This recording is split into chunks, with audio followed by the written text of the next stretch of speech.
जी हाँ दोस्तों, वो कहीं भी भाग करके जाएं, पकड़ कर लाएंगे देश के सामने। राहुल की पहली बार मोदी को खुले शब्दों में चेतावनी, बीजेपी में मची खलबली। स्वागत है आप सभी का। आप देख रहे हैं द राजनीति का विशेष सेगमेंट खबर और विश्लेषण। मैं हूं जब्बार खान।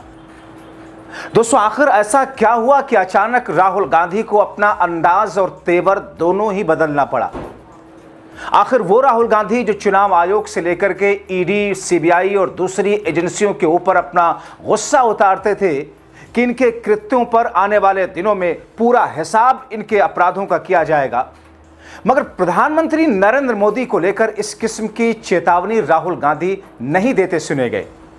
लेकिन पहली बार लाखों लोगों की भीड़ के सामने राहुल गांधी ने यह क्यों कहा कि वो जितनी भी तेजी से भागना चाहे भाग लेंगे, वो जहां भी भागना चाहे भाग जाएं, लेकिन उनको पकड़ कर लाएंगे, देश के सामने लेकर के आएंगे और फिर हिसाब होगा। तो क्या आने वाले दिनों में सत्ता परिवर्तन और बदलाव की बातों को लेकर के राहुल गांधी को इस सांकेतिक तौर पर चेतावनी जारी कर रहे हैं, या फिर देश के अंदर मौजूदा वक्त में स्थितियां और परिस्थितियां क्या है केंद्र की मोदी सरकार के सामने, जिसमें अब डायरेक्ट राहुल गांधी प्रधानमंत्री नरेंद्र मोदी का नाम लेकर के सीधे सीधे ऐसा कह रहे हैं? विस्तार से आपको बताते हैं दोस्तों, क्योंकि आपने अक्सर सुना होगा कि चुनाव आयोग, मुख्य चुनाव आयोग, ज्ञानेश कुमार, राजीव कुमार, ईडी, सीबीआई, सभी एजेंसियों के लिए राहुल की चेतावनियां क्या रही हैं, खास तौर पर मुख्य चुनाव आयुक्त और चुनाव आयुक्तों के लिए कि भले ही मोदी सरकार ने उनके बचाव के लिए कानून बना दिया हो कि उनके रिटायर होने के बाद भी उनके कृत्यों पर आपराधिक मामला दर्ज नहीं किया जा सकता हो, मगर खुलेआम उन्होंने ऐलान कर दिया पहली बार राहुल ने कि हम उनके खिलाफ केस भी करेंगे। ये सब आपने सुना। उनके अपराधों की सजा दिलवाएंगे, ये भी आपने सुना, जो वो 12 वर्षों से सरकार के लिए कर रहे हैं। क्या कर रहे हैं आगे भी आपको बताता हूं। दोस्तों आइए, अब राहुल गांधी की जो चेतावनी है, या इसे बहुत सारे लोग कह रहे हैं कि साहब ये तो धमकी की तरह है, आइए आपको सुनवा देते हैं राहुल गांधी के शब्दों में किस तरीके से खुलेआम लाखों की भीड़ के सामने साहब को लेकर के चेतावनी जारी ही कर दी। ऐसा पहली बार हुआ जब इस तरीके से खुलेआम उन्होंने एक तरीके से 1-to-1 प्रधानमंत्री मोदी के लिए कहा। प्लीज अंडरस्टैंड वन थिंग, നിങ്ങൾ വിഷമിക്കേണ്ട, ഒരു കാര്യം ദയവായി മനസ്സിലാക്കുക. no matter what happens, Congress party is going to get Mr. Narendra Modi. നിങ്ങൾ ഒരു കാര്യം മനസ്സിലാക്കുക, എന്തൊക്കെ സംഭവിച്ചാലും ഇന്ത്യൻ നാഷണൽ കോൺഗ്രസ് പാർട്ടി നരേന്ദ്രമോദിയെ പിടിക്കുക തന്നെ ചെയ്തിരിക്കും. Don't worry, he can run as long as fast as he wants, as far as he wants. In the end, the Congress party is going to catch Narendra Modi. നിങ്ങൾ വിഷമിക്കേണ്ട, നരേന്ദ്രമോദിക്ക് എത്ര വേഗത്തിൽ വേണമെങ്കിലും ഓടാം, എത്ര ദൂരത്തിൽ വേണമെങ്കിലും ഓടാം, പക്ഷെ അവസാനം ഇന്ത്യൻ നാഷണൽ കോൺഗ്രസ് നരേന്ദ്രമോദിയെ പിടിക്കുക തന്നെ ചെയ്തിരിക്കും. And we are going to show the entire country what the Prime Minister of India actually is. അതുമാത്രമല്ല, ഞങ്ങൾ ഈ രാജ്യത്ത് മുഴുവൻ കാണിച്ചു കൊടുക്കാൻ പോവുകയാണ് ഇന്ത്യയുടെ പ്രധാനമന്ത്രി യഥാർത്ഥത്തിൽ ആരാണ്, എന്താണെന്നുള്ളത് ഞങ്ങൾ ഈ രാജ്യത്തിന് മുഴുവൻ കാട്ടിക്കൊടുക്കും. Now I explained to you how Donald Trump controls Narendra Modi. दोस्तों, आपने इस क्लिप को सुना। दरअसल इस क्लिप में राहुल गांधी अंग्रेजी में शब्दों का प्रयोग कर रहे हैं, जो कि बहुत आसान अंग्रेजी में वो बोल रहे हैं, जो कि आम तौर पर आम लोगों को, आप लोगों को समझ में आ रहा होगा, मगर एक बड़ा हिस्सा जिसे शायद ना समझ पा रहा वो भी आपको बताता हूं। उसका मतलब मैं शुरू में बता चुका हूं, लेकिन इसमें जो ट्रांसलेशन है दोस्तों, केरला में राहुल गांधी की वहां के लोकल भाषा में ट्रांसलेटर महिला किस अंदाज में, किस उत्साह के साथ में ट्रांसलेट कर रही है। मैंने जानबूझ करके उनके ट्रांसलेशन को, उनके तर्जमे को भी इसमें शामिल किया, हटाया नहीं, ताकि आप उनको भी सुन सकें। दक्षिण भारत की भाषा तो हमारे देश की ही जुबान है ना, और हमारे राजनीति के दर्शक तो वहाँ भी हैं। मलयालम हो, तमिल हो, कन्नड़ हो, हर जगह राजनीति को देखा जाता है, इसलिए हमने उनके ट्रांसलेशन वाले वर्जन को नहीं हटाया। अब दोस्तों, राहुल गांधी ने सीधे सीधे कहा कि जितनी तेजी से मोदी को भागना हो भाग जाएं, जहां भी भागना हो वो भाग जाएंगे, हम उनको पकड़ करके लाएंगे, कांग्रेस पार्टी उनको पकड़ करके लाएगी और देश के सामने उनके उस चेहरे को रखेगी जो चेहरा अब तक छुपाया जा रहा है, जिस चेहरे की आड़ के पीछे वो गुल खिलाते आ रहे हैं, और फिर उसका पूरा हिसाब होगा। अब आप दोस्त तो देखिए कि बीजेपी के लोग किस तरीके से राहुल और सोनिया के लिए, आपने देखा और सुना लगातार बीजेपी का वो शख्स जो टीवी डिबेट में बैठता है, जो ऑफिशियल प्रवक्ता भी नहीं है, जो बीजेपी के समर्थन में जिसे टीवी डिबेट वाले हमारी बिरादरी के मेन स्ट्रीम मीडिया के लोग उन्हें बिठाते हैं, वो भी राहुल गांधी और सोनिया गांधी का नाम लेकर के ऐसे बोलते हैं कि अरे माँ बेटे तो दोनों जमानत पर हैं, उन लोगों का क्या, तू तड़ाक की भाषा का प्रयोग करते हैं। मगर थोड़ी देर के लिए सोचिए, क्या किसी शख्स की इतनी राजनीतिक तौर पर हैसियत है कि प्रधानमंत्री नरेंद्र मोदी और अमित शाह और योगी आदित्यनाथ के लिए ऐसी भाषा का उपयोग भी कर दे? बिल्कुल भी नहीं।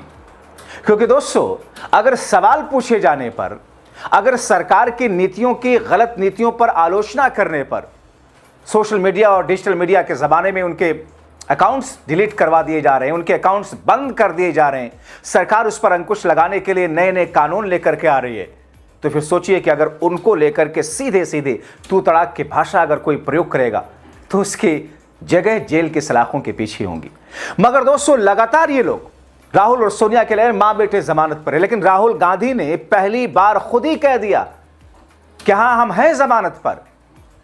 ठीक वैसे ही जैसे राहुल गांधी ने पार्लियामेंट के अंदर कहा था दोस्तों, जब मैं उनको सुन रहा था उस वक्त, कि ये लोग मुझे पप्पू साबित करने की कोशिश करते हैं। हां, देश के लिए अगर हमें पप्पू बनना भी हो तो हम पप्पू बन जाएंगे, लेकिन देश के हितों को उठाना छोड़ेंगे नहीं, सरकार की गलत नीतियों की आलोचना करना छोड़ेंगे नहीं। तो जो राहुल गांधी खुद को सत्ता पक्ष के जरिए अपने राजनीतिक छवि और अपने पूरी इमेज को डैमेज होते हुए भी बर्दाश्त करते हैं, कहते हैं कि हमें सब कुछ तैयार मंजूर, उन्हीं राहुल ने कह दिया कि हाँ, हम हैं जमानत पर। हम जमानत पर हैं, क्यों हैं आप जानते हैं, किस तरीके से, किस अंदाज में हमारे साथ, किस तौर पर सरकार ने षड्यंत्र करके देश हित में हमारे कार्यों को गलत दिशा में तोड़ मरोड़ कर अपनी एजेंसियों से केस लिखवाकर हमें और हमारी पार्टी, विपक्ष के नेता सबको परेशान करते हैं। दोस्तों, राहुल गांधी की ऐसे कम से कम, जो मैंने आपको क्लिप सुनवाई, कम से कम 4 से 6 ऐसी क्लिप थी जिसे देख करके पूरी बीजेपी तमतमा जाए। मैं आपको उन सारी क्लिप्स को सुनवाना चाहता था, मगर समय की तंगी है, इसलिए मैं उसके मतलब आपको बताते जाता हूं, क्योंकि वो अंग्रेजी में भी है। दोस्तों, अब आपको मैं उनका मतलब बताता हूं। ऐसी एक क्लिप में राहुल गांधी ने उस फाइल का जिक्र कर दिया जिस फाइल पर मानो भारतीय जनता पार्टी के लिए सांप सूख जाने वाली स्थिति हो जाती है, जिसमें उन्होंने फाइल का जिक्र करके एक तरीके से उस पर भी चेतावनी दे दी है। मैं उस एंगल पर जाना नहीं चाहता। दोस्तों, अब आप देखिए कि किस तरह 12 वर्षों से एक छवि सरकार और प्रधानमंत्री की क्रिएट की गई है मीडिया के जरिए, जिसमें वो विश्वगुरु बताए जाते हैं। मगर आप विदेश नीतियों को देख लें, खासतौर पर प्रधानमंत्री नरेंद्र मोदी का अमेरिका में जाकर के अब की बार ट्रंप सरकार का वो नारा आपको याद होगा, आपके दिमाग में गूंज रहा होगा। उसके बाद पहलगाम का एपिसोड, में कुछ चुनिंदा मुद्दों को आपके सामने लेकर के आता हूं। पहलगाम का इशू, कोई जिम्मेदारी, कोई जवाबदेही नहीं। और फिर उसके बाद जिस तौर की स्थिति सामने आई, पूरे एपिसोड की जो स्थिति, ऑपरेशन सिंदूर, फिर ईरान पर अमेरिका इजराइल का युद्ध थोपना, कोई भी आम आदमी से अपने दिमाग से हालात को समझ करके इसका निष्कर्ष निकाल सकता है। अब आप देखिए दोस्तों कि राहुल गांधी को मजबूर होकर के क्यों चेतावनी देनी पड़ी मोदी को। सबसे पहले आप चुनाव आयोग को देख लीजिए। सत्ता पक्ष को इस बात का एहसास है कि कुछ भी करे, किस भी तौर पर वो अपने प्रचार प्रसार को जमीन पर उतारे, कैसा भी करे, चुनाव आयोग तो साथ में खड़ा है। और ये इसलिए कह रहा हूं कि अगर जिन 10,000 के मुद्दों को लेकर के चुनाव आयोग ने बिहार में खामोशी साध ली, महिलाओं को 10,000 रुपए चुनाव से अनाउंसमेंट से ठीक एक दिन पहले ऐलान किए गए और चुनाव के बीच में दिए गए, लेकिन दूसरे तमिलनाडु समेत, दूसरे ओडिशा समेत कुछ राज्यों में ऐसे ही जो पुरानी स्कीम चली आ रही थी, उन स्कीम पर चुनाव आयोग ने उसे बैन कर दिया था।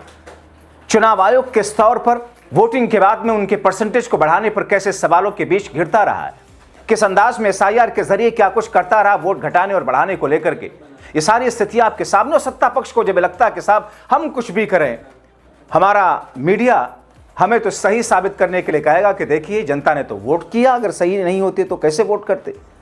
तो चुनाव आयोग, जाहिर तौर पर चुनाव आयोग का इंपैक्ट देश की राजनीति और देश की जनता के हितों को किस तौर पर डैमेज किया है, आप अंदाजा लगाइए।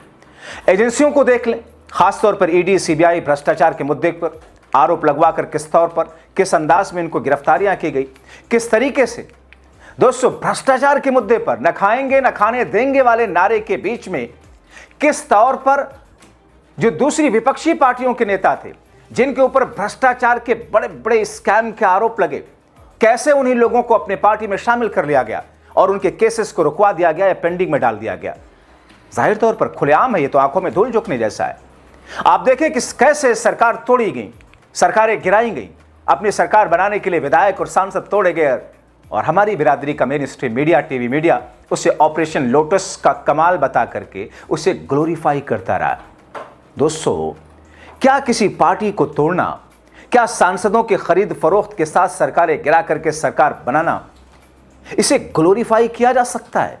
माना जा सकता है कि एक इनकी रणनीति है, लेकिन उस रणनीति को ग्लोरीफाई करके देश के लोगों के सामने उसे एक पार्टी विशेष के उस बेहतर काम के तौर पर दर्शाया जाना, मास्टर स्ट्रोक के तौर पर दर्शाया जाना, जाहिर तौर पर लंबे समय तक तो नहीं चलता। दोस्तों, ये भी देखिए, केरला में राहुल गांधी किस तौर पर धुआंधार रैलियां कर रहे हैं और केरला से जिस अंदाज में उन्होंने जो चेतावनी जारी की है, जिस तरीके से कई सारे राजनीतिक पंडित दोस्तों जिनसे मेरी बात हो रही थी कि बीजेपी दरअसल केरला में कुछ नहीं कर सकती, कुछ है भी नहीं वहां, मगर कांग्रेस को रोकने के लिए लेफ्ट के लिए भी बीजेपी अंदर खाने बिसात बिछा सकती है। यानी कि किसी तरीके से कांग्रेस मुक्त भारत वाले नारे को लेकर के किस अंदाज में बीजेपी ने, प्रधानमंत्री नरेंद्र मोदी ने इसे छोड़ा नहीं है। और ऐसे में अगर केरला के भीतर कांग्रेस को रोकने के लिए अगर लेफ्ट पार्टियों के लिए रास्ते हमवार करने के सत्ता पक्ष की तरफ से कोशिशें हों, तो फिर आप अंदाजा लगा सकते हैं। ऐसी स्थिति में दोस्तों, जब राहुल गांधी ने इन तमाम चीजों को लेकर कहा जाता है कि लगातार देखते हुए, झेलते हुए, सहते हुए, हर चीज को नजरअंदाज करते हुए राहुल गांधी ने अब आर पार की लड़ाई छेड़ी है, तो क्या सत्ता परिवर्तन होने का संकेत राहुल को मिल रहा है किसी इंटरनल सर्वे में? ये तो आने वाले वक्त तय करेगा। आप क्या सोचते हैं? अपनी राय कमेंट बॉक्स में जरूर लिखें।